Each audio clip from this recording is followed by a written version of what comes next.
My name's Katherine Trebeck and I'm an advocate for different ways of thinking and doing our economic system so that it's more sustainable and more humane. So I'm a complete RCS newbie.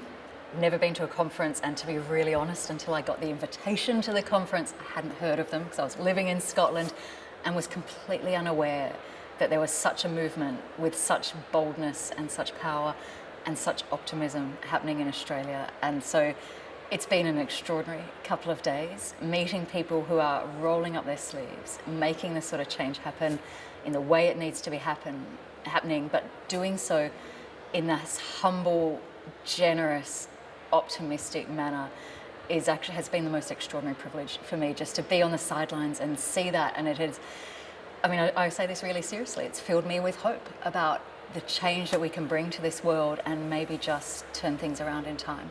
So what I was sharing today, or doing my best to share, was this idea that we cannot just look at the symptoms of an economic system that's designed for faster economic growth, that measures its apparent success by what GDP per quarter is doing. What we need to do is think about what are our true goals. And we say it as social justice on a healthy planet. People might use different words, but it's basically an economy that's aligned to deliver what people and planet really need. To get there, we need massive transformation of the economy, how we tax, what we incentivize, how we do businesses, what sort of infrastructure we have, and particularly how we do farming. And so I was really taking that gaze, that lens, to think about, so what's the significance of this conversation around regenerative agriculture? What does it say to those wider conversations about economic system change? Yeah, what I found really inspiring about these last 2 days is just how much people are already doing. I mean, these are people who are pretty frantically making the change in their properties, in their businesses, in their buying, in their connections. The one thing I wanted to add to that is that they keep that conversation going and they relate it to how we do and think about the economy. And so the one message I often have for audiences is channel your inner 3-year-old. Ask why. Don't just take the symptoms and the fallout and the collateral damage of our current economic system as a given. Take the time to think about what's causing that, what's the root cause, and what sort of action do we need there.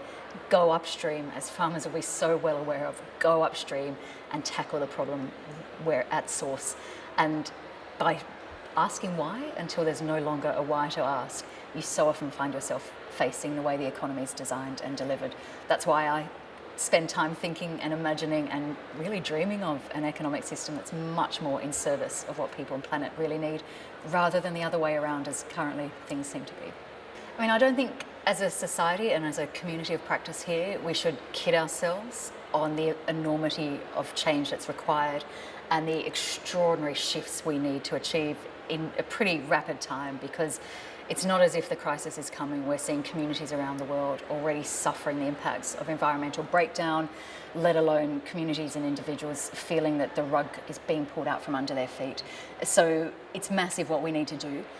The only way we will get there is by welcoming, there's been this beautiful term the last few days around a mosaic of solutions, and really cherishing everyone's different role in this movement, recognising the different tactics and approaches that are needed from those who are working inside government or setting up businesses or lobbying or being activists or building the evidence base as scholars or artists who are telling those stories. It all matters, and that has come through loud and clear here at this RCS conference these last 2 days, that everyone has a role to play in transforming our economic system.